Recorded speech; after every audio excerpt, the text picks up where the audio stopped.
Hello and welcome to Poker News.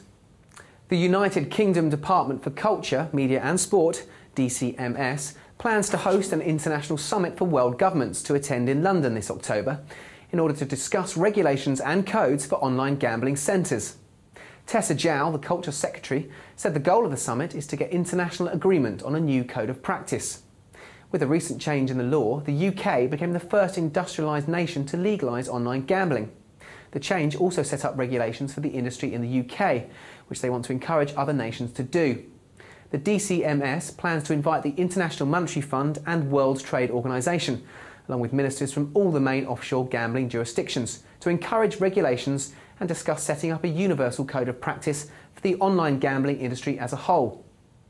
The code would include provisions to prevent underage gambling, as well as serving to protect the industry from fraud, money laundering and criminal activity. Pamela Anderson and Doyle Brunson, a poker match made in heaven, will be starring in a brand new commercial together due to be aired during the broadcast of the NBA Championships Game 4, Sunday between the Miami Heat and the Dallas Mavericks. The adverts will continue to run until the end of the NBA Championship and will feature two of the most iconic figures in their respective fields. When commenting on the new advertising campaign, Doyle pointed out, "There is nothing more enjoyable in the world than getting to work with Pamela Anderson." While these commercials are for the promotion of the Play for Free wing of the Doyle Brunson Poker Network, Pamela has been frequenting the cash version of the software, most notably playing as a bounty in a featured multi-table tournament, where she played well in her shot at the bounty tournament, outlasting almost 90% of the field of nearly 900 players before having her bounty claimed. In this week's Top 10, we're looking at the current standings for the Player of the Year for 2006. These rankings are worked out by looking at a player's tournament performances and number of cashes. Firstly, at 24 years of age is Michael Mizrachi from the USA, who had the most amount of cashes last year and made 7 final tables. In second place is the cowboy Kenna James, who interestingly was once a soap star and casino tournament director. Third position goes to Joe Bartoldi, winner of the WPT World Championships in April, when he won a staggering $3,760,000.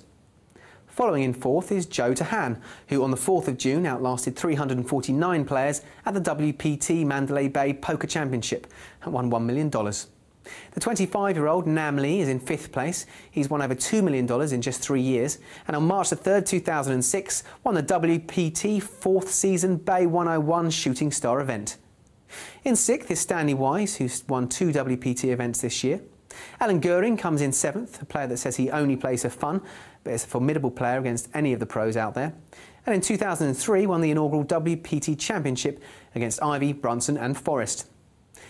In 8th is Anand Victor Ramdin, winner of the WPT Championship in April of this year in the Foxwood Poker Classic. In at 9 is the great online poker player Eric Lindgren. And finally, in 10th, David Daneshka, a venture capitalist by profession, makes a tidy sum playing part-time poker. There are 2 major sporting event finals right around the corner, the World Cup final and the World Series main event. But if you had the choice to either see the World Cup final or to play in the World Series main event, which would you choose? World Cup final, definitely. Because I don't think England are going to win it in my lifetime anyhow, so I'd be there. Definitely the World Series of Poker, no doubt about it. I'm not a big fan of football, so... World Cup final, definitely. That's a very tricky one. If England weren't in the final, then I'd choose the World Series. The World Cup final, without a doubt. If England weren't playing, definitely World Series of Poker. I'd probably have to choose football, actually, because I love football. I've been following it since a really, really young age, so... Well, the series, no doubt. It's the best poker competition in the world. And finally, bad news for Hungarian online gamblers, as several banks have decided to comply with the 1991 law which prohibits online gambling unless the government has a majority share of it. Therefore, any online bank transfers to gaming sites have been stopped. The action was taken in response to an increasing level of Hungarian credit card fraud within the online gaming industry. That's all from me. I'll see you next time.